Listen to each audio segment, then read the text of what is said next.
Ya varias semanas se viene discutiendo el salario mínimo, el reajuste del salario mínimo en la Cámara de Diputadas y Diputados. De hecho, hace algunos días el gobierno había pedido más tiempo para ingresar una propuesta mejor.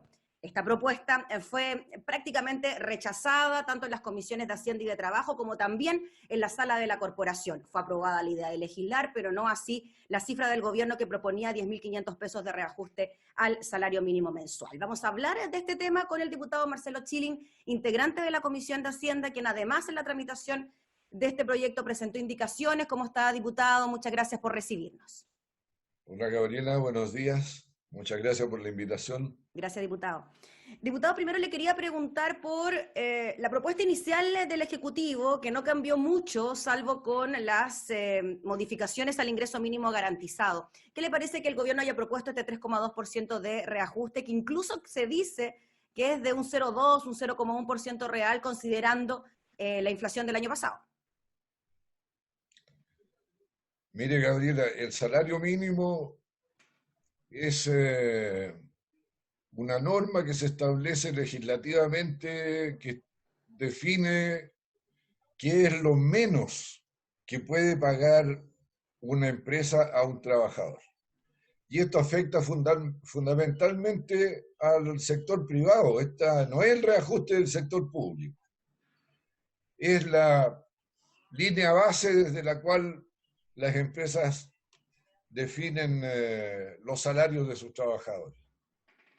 Generalmente, nosotros, en especial los socialistas, abogamos por un incremento mayor que el que propone el Ejecutivo, por la sencilla razón de que en Chile, en general, los salarios son muy bajos y además los trabajadores están desprovistos de herramientas para negociar por sí mismos acuerdos con los empresarios. Porque la tasa de sindicalización es muy baja, no hay negociación colectiva por rama de la producción, por ejemplo, como existe en otros países más justos y más avanzados que nosotros. Entonces, el definir esta línea base hacia arriba lo más que se pueda es una aspiración permanente por la estructura sindical y salarial de nuestro país. Ahora, en las actuales circunstancias, pandemia, desaceleración y crisis económica, crisis social, aumento significativo del desempleo, pedir un esfuerzo mayor. Bueno, nosotros nos damos cuenta de que no es posible llegar al sueño, que podrían ser los 500.000 pesos que pide la Central Unitaria de Trabajadores, porque si ya están en crisis muchas pequeñas y medianas empresas, nosotros con esto le agravaríamos la crisis. Entonces, ¿qué es lo que le hemos dicho al gobierno? Bueno, revisemos si todavía queda margen para aumentar un poco el reajuste del salario mínimo, pero pongamos la atención en el llamado ingreso mínimo garantizado, que consiste en qué? En un suplemento que lo paga el fisco a las empresas y a los trabajadores que con su salario mínimo no llegan a ese ingreso mínimo garantizado que estaba establecido en 300.000 pesos líquidos.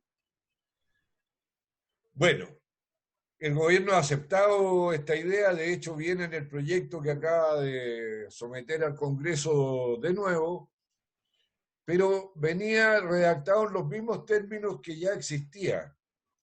Hoy día el salario mínimo se estima que beneficia a más de 800.000 trabajadores. De esos 800.000, solo 271.000 reciben el suplemento fiscal para llegar al ingreso mínimo garantizado. Entonces la pregunta es, ¿qué ocurre? Que siendo la población de trabajadores potencialmente beneficiada con el ingreso mínimo garantizado, solo una cuarta parte de él lo está recibiendo. ¿Qué ocurre con las otras tres cuartas partes?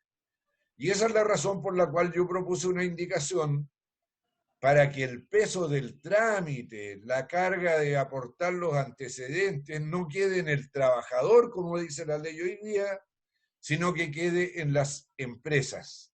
y que sean las empresas las que tienen que remitir las nóminas de sus trabajadores que están remunerados por debajo del salario mínimo a la Subsecretaría de Servicio Social para que ésta proceda al pago del suplemento que corresponda. Diputado, Esta idea, sí, dígame. una duda en relación a lo que me decía. Usted decía que 800.000 trabajadores reciben el salario mínimo, 200.000 reciben el ingreso mínimo ahora garantizado, por lo tanto llegan a los 300.000 pesos líquidos. Es decir, estas otras 600.000 personas, con los descuentos previsionales, recordando que el salario mínimo está en 360 y algo, queda en 200 y tantos mil. O sea, no llegan a los 300.000 porque no tienen el ingreso mínimo garantizado. Exactamente. Porque Ese, usted el salario mínimo hoy día de 360.000, como recuerda usted, hay que descontarle las imposiciones para la pensión y hay que descontarle el aporte a salud, el 7%. Entonces, claro, los 360.000, si solo fuera eso, quedan como líquido para ingreso de la persona, de la familia, por debajo de los 300.000. Y el ingreso mínimo garantizado lo que busca es que nadie quede debajo del líquido 300.000, que ahora naturalmente también hay que aumentarlo, porque el costo de la vida ha subido. sí, claro. Ahora, después de algunos dime y direte, el gobierno aceptó mi indicación, la reformuló, estimó que las sanciones que yo proponía, que son las que están en el Código del Trabajo, no las que se me ocurren a mí autónomamente, aceptó modificando las sanciones, poniendo una ad hoc, ¿ah? Que es solo para estos efectos. Y bueno, dado que el gobierno aceptó esto, aunque no pudo ingresar la indicación en la sala, porque se requería la unanimidad y el Frente Amplio se opuso a dar la unanimidad, entonces partió al Senado, pero con el compromiso de que en el Senado la indicación que convinimos con el gobierno se va a ingresar allá y va a permitir entonces que tengamos una mayor expedición en que el ingreso mínimo garantizado le llegue, ojalá, a los 800 y tantos mil asalariados con el mínimo, y de esta manera no tengamos que solo una pequeña parte de él se está beneficiando de este subsidio estatal. Diputado, y en relación a esto mismo, y este subsidio, ¿no?, que debe entregar el Estado a estas personas, que el mes pasado fue a 200.000, falta que lo entregue a 600.000, ¿se puede diferenciar entre lo que hacen las grandes, las medianas, las pequeñas y las microempresas para entregar el salario mínimo y recibir estos subsidios?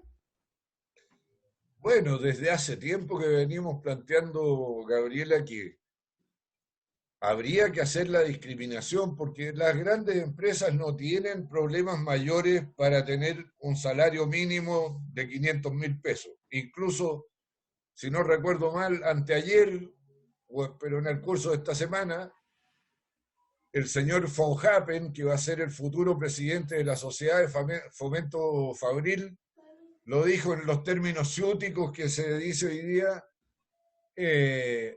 a nosotros las grandes empresas un salario mínimo de 500.000 pesos no nos mueve la aguja. Esa es la ciutequería. Yo no sé en qué consiste mover la aguja, pero bueno, es el término que está usando el populacho hoy día. Y, o sea, a ellos no les molesta. Pero claro, un salario mínimo de 500.000 para las microempresas. Imagínense todos los restaurantes, la hotelería, los que están hoy día knockout con la pandemia, subiéndole el salario mínimo a eso. Y claro, es injusto bonificarle a la gran empresa la remuneración del trabajador cuando la puede pagar ella misma con este subsidio estatal del ingreso mínimo garantizado. Pero aquí estamos acostumbrados a que no, la norma tiene que ser general y no distinguir, no discriminar. Está bien no discriminar en otras cosas, en el color de la piel, si es hombre o mujer, etcétera, etcétera. Pero aquí hay que discriminar porque las situaciones no son iguales. Ahora, yo espero que el próximo gobierno tenga más sensibilidad a esto. Recuérdese que cuando estábamos en el momento más álgido del llamado estallido social, el señor Suet, que era de las pequeñas y medianas, decía hay que meterse la mano en el bolsillo hasta que duela. ¿Ah? Había otros que decían en mis empresas nadie ganará menos de 500.000 pesos. Y ahora que sienten que están en relativa calma, empezamos de nuevo con la tacañería, bueno, con la creación de las condiciones para futuros nuevos estallidos sociales. Diputado, ¿qué le pasa cuando el argumento que se da por parte del gobierno es que si se aumenta el salario mínimo mensual se produciría un problema con el empleo? Que el desempleo aumentaría y que en momentos de crisis es muy difícil poder lograr esa conjunción, ¿no? De aumentar el salario mínimo y al mismo tiempo no aumentar las cifras de desempleo. Es en parte cierto, pero no tiene la gravedad y el dramatismo con que lo presentan. ¿Por qué? Porque la creencia vulgar en Chile es que las pymes, las pequeñas y medianas empresas, dan el 80% del empleo.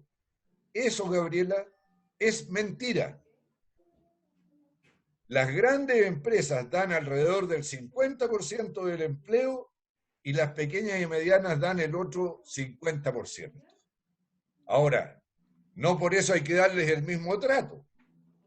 Y claro, si usted le eleva mucho el salario mínimo a las pequeñas y medianas, va a producir un efecto negativo en el empleo. Por eso es que habría que discriminar y hacer que aquellas que generan el 50% del empleo siendo grandes empresas, lo paguen íntegramente ellos, sin subsidios estatales. Y en este Y que momento el subsidio llega a todos por solo igual. vaya, perdón, Que ahora el subsidio llega a todos por igual.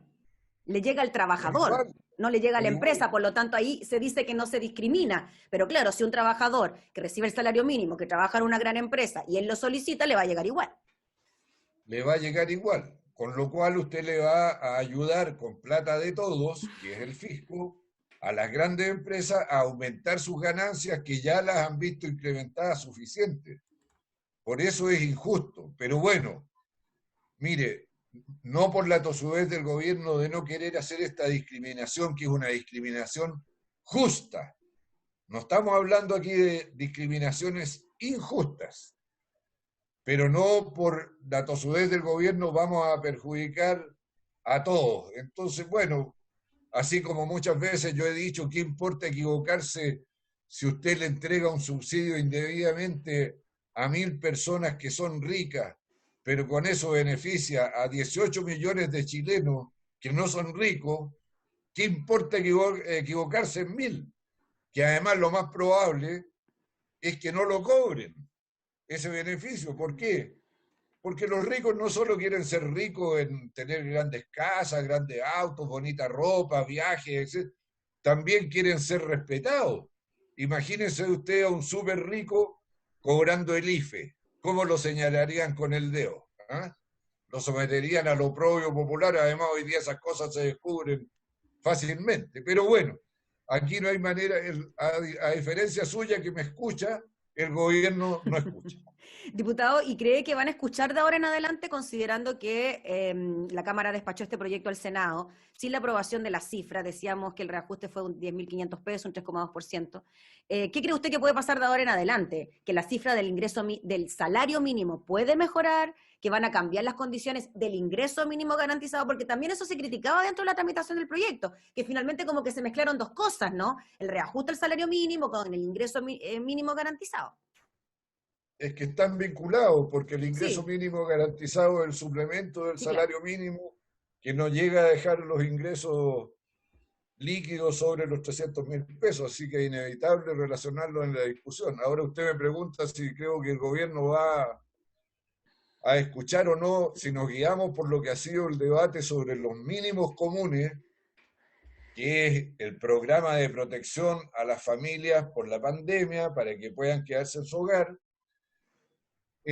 Por lo menos llevaron las cosas a lo que nosotros estábamos pidiendo desde marzo del año pasado.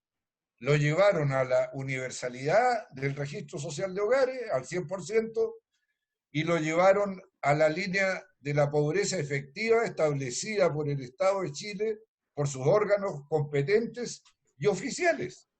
O sea, lo llevaron a un ingreso de 470.000 pesos para una familia de 4 personas.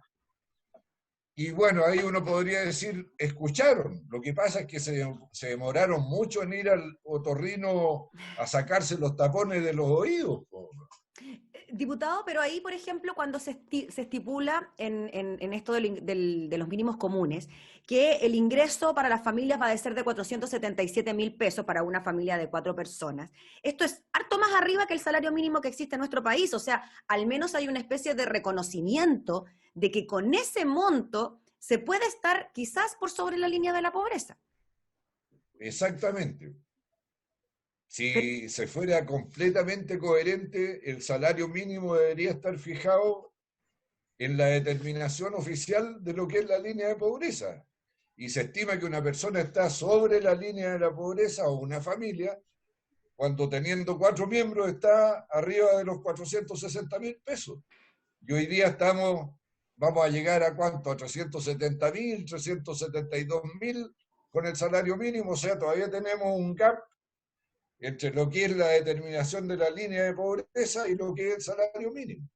diputado, quizás esta es una discusión más profunda, la podemos tener en otro momento, pero ¿usted cree que en nuestro país no se valoriza el trabajo, no se le da un real valor al trabajo y somos una nación en que una persona trabaja 45 horas semanales y sigue siendo pobre? Gabriela, mire, nos hicieron creer a partir de los 80 que Chile iba creciendo y desarrollándose económicamente porque tenía ventajas comparativas. Y las que siempre nos decían por la tele, los diarios, que la ventaja comparativa era que nosotros producimos frutas y verduras, cuando en el hemisferio norte el clima nos permite la producción de frutas y verduras. Entonces, con la contraestación, nosotros teníamos la ventaja de que podíamos ir a vender más cara estos productos. Eso no es verdad. Ayuda, claro, que usted pueda vender cosas cuando los otros no tienen, ayuda. La verdadera ventaja comparativa de Chile son sus bajos salarios, que redundan a la larga en la mala distribución de la riqueza, en la injusticia, y a medida que eso se prolonga, deriva en la rabia, en la explosión social, en la inestabilidad política, que todos dicen que es tan necesaria para la producción económica. Entonces, la manera de pensar de nuestras élites, sobre todo de nuestras élites económicas y de algunas élites políticas que los secundan, es errónea, profundamente errónea, fundamentalmente errónea. Y mientras no la cambiemos, vamos a seguir viviendo en el país que nos tocó vivir, con inestabilidades, estallidos, a disgusto, enojados en las calles, con gente poco amable, que no se saluda en las mañanas cuando suben al ascensor, etcétera, etcétera. Si usted quiere tener un país diferente, no lo puede tener bajo estrés. Que qué voy a comer mañana. Y eso es lo que ocurre, ¿no? Con estas 800.000 personas que siguen recibiendo este salario mínimo. Diputado Chile, le queremos agradecer por su tiempo para conversar de este tema. Seguiremos atentos a lo que ocurra en el Senado con la propuesta. Lo más probable es que vuelva a la Cámara para seguir tramitando, así que veremos qué pasa allí con eso. Gracias, Muy bien, diputado. Que esté muy gracias a bien, que usted, tenga buena jornada. Gracias. Era el diputado Marcelo, gracias. Era el diputado Marcelo Chilin hablando sobre el reajuste al salario mínimo.